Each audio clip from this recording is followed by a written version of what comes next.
Okay friends, once again welcome to the YouTube channel. मेरा academy में आपका बहुत बहुत स्वागत है। पिछले वीडियो में हमने बात की थी आर्टिकल 113। आज आर्टिकल 114 कवर करेंगे।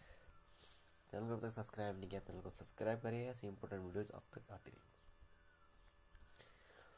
जैसे कि हमको पता है कि कोई भी बिल आ रहा है, कोई भी पैसा निकालना जा रहा है, फंड निकाला जा रहा है, वो किस किस आर्टिकल्स में मेंशन किया गया है। आर्टिकल 112 में मेंशन किया गया है पहला स्टेप, जो क्या है कि कोई भी सरकार फाइनेंशियल ईयर खत्म होने से पहले राष्ट्रपति इंश्योर करेंगे कि एक एनुअल फाइनेंशियल स्टेटमेंट पेश करेंगे, जिसमें उस फाइनेंशियल ईयर की एस्टिमेटेड इनकम और एस्टिमेटेड एक्सपेंडिचर का पूरा चिट्ठा लिखा रहेगा।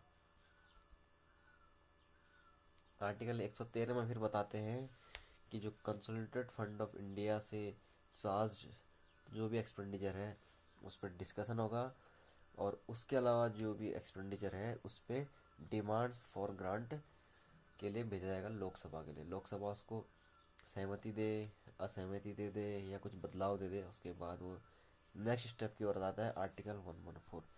आर्टिकल 114 जो अभी हम पढ़ने जा रहे हैं उसमें क्या जाता है थर्ड स्टेप, यानी इन दो स्टेप्स में बजट आ गया।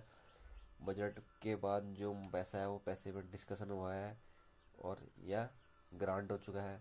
उसके बाद आता है थर्ड स्टेप, जो पूरा होने के बाद ही पैसा मिलता है। तो ये थर्ड स्टेप क्या है इसके बारे में जानते हैं। आर्टिकल 114 जिसको बोलते हैं अप्रोप्रिएशन बिल। इसमें क्लॉज 1 बोलता है as soon as may be after the grants under article 113 have been made by the house of the people there shall be introduced a bill to provide for the appropriation out of the consolidated fund of India for all money it is required to meet। यानी मैंने article 113 में already cover किया है कि जो भी grant है वो लोकसभा अप्रूव करती है। तो ये बोल रहा है कि लोकसभा ने अप्रूव कर दिया है उस ग्रांट को, उसके बाद क्या है एक बिल इंट्रोड्यूस किया जाएगा जो अप्रूवेशन बिल कहते हैं जिसको, और जिससे कंसोलिडेटेड फंड ऑफ इंडिया से जो भी पैसा निकाला जाएगा इन दो चीज़ों के लिए। पहली चीज़ क्या है था grant so made by the house of the people. House of the people ने जो ग्रांट दे दिया है, यानी जो मैंने पिछले आर्टिकल में आर्टिकल 113 में क्या बताया था कि डिमांड फॉर ग्रांट बनाया जाएगा और लोकसभा ग्रांट देगी। तो पहला क्या बोले हैं ग्रांट दे दिया गया है। दूसरा क्या है the expenditure charge on the consolidated fund of India but not exceeding in any case the amount shown in the statement previously laid before Parliament. दूसरा क्या बोल रहा है expenditure charge on consolidated fund of India. इसके लिए तो grant की जरूरत है नहीं, पिछले आर्टिकल में हमने पढ़ा था। इसके लिए किसकी जरूरत है, सिर्फ डिस्कशन किया जा सकता है, वोट भी नहीं किया जा सकता, सिर्फ डिस्कशन किया जा सकता है। और ये charge on the consolidated fund ये रकम मिल जाएगी, पर इसके लिए क्या है वो एक्सीड नहीं होनी चाहिए। इसका मतलब ये नहीं है कि जो हमने पहले पैसा डिमांड किया है उस पर आपने संशोधन कर दिया, कोई संशोधन नहीं किया जाएगा। तो इन दो चीज़ों पे जो भी कंसोलिडेटेड फंड ऑफ इंडिया से पैसा चाहिए वो चीज़ें आपको मिल जाएंगी अप्रोप्रिएशन बिल लाने के बाद। हिंदी में देखते हैं लोकसभा द्वारा अनुच्छेद 113 के अधीन अनुदान किए जाने के पश्चात यथाशक्य शीघ्र भारतीय संचित निधि में से लोकसभा द्वारा इस प्रकार किए गए अनुदानों की और भारत की संसद निधि पर पारित किंतु संसद के समक्ष पहले रखे गए विवरण में दर्शित रकम से किसी भी दशा में अनधिक व्यय की पूर्ति के लिए अपेक्षित सभी धनराशियों के विनियोग का बंद करने के लिए विधेयक प्रस्तावित किया जाएगा। क्लॉज 2 में क्या बता रहा है no amendment shall be proposed to any such bill in either house of the Parliament which will have the effect of varying the amount or altering the destination of any grant so made or of varying amount of any expenditure charged on the consolidated fund of India and the decision of the person presiding as to whether an amendment is inadmissible under this clause shall be final। इसका मतलब क्या है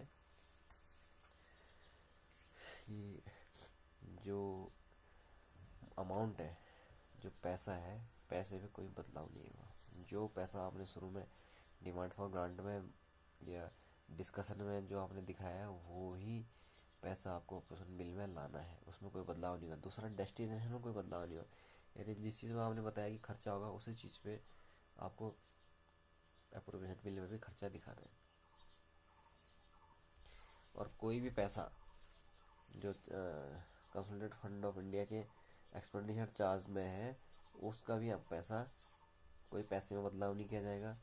और इन सब चीज़ों का फैसला कौन करेगा? अंतिम फैसला जो भी प्रोसाइड कर रहा होगा उन हाउसेस को, वो फैसला करेगा कि जो भी आप बदलाव चाह रहे हो, बदलाव एडमिसिबल है या नहीं है, यानी बदलाव जायज़ है या नहीं है। तो अमाउंट पे तो कोई बदलाव नहीं किया जाएगा, दूसरा डेस्टिनेशन पे कोई बदलाव नहीं किया जाएगा।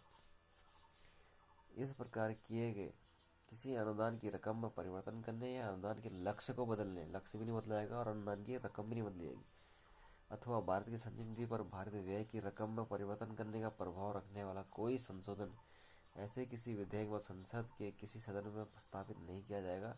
और पीठासीन व्यक्ति का इस बारे में निश्चय अंतिम होगा कि इस संशोधन इस खंड के अधीन अग्राह्य है या नहीं। क्लॉज 3 में क्या बोला? Subject to the provisions of articles 105 and 116 no money shall be withdrawn from the consolidated fund of India except under appropriation made by law passed in accordance with the provisions of this article. यानी कोई भी पैसा आप मांग रहे हो article 115 116 जो हम आगे पढ़ेंगे उसके हिसाब से, तो कोई भी पैसा विड्रॉल नहीं किया जाएगा कंसोलिडेटेड फंड ऑफ इंडिया से जब तक कि इन इस आर्टिकल यानी आर्टिकल 114 के जो भी प्रोविजंस है उसके अंडर अप्रोप्रिएशन बिल अगर आपने उसके कानून नहीं बनाया है तो वो पैसा नहीं किया जाता विड्रॉ। विड्रॉ करने के लिए आपको डिमांड फॉर ग्रांट के या डिस्कशन के बाद ये स्टेप भी पूरा करना पड़ेगा एप्रोप्रिएशन वाला।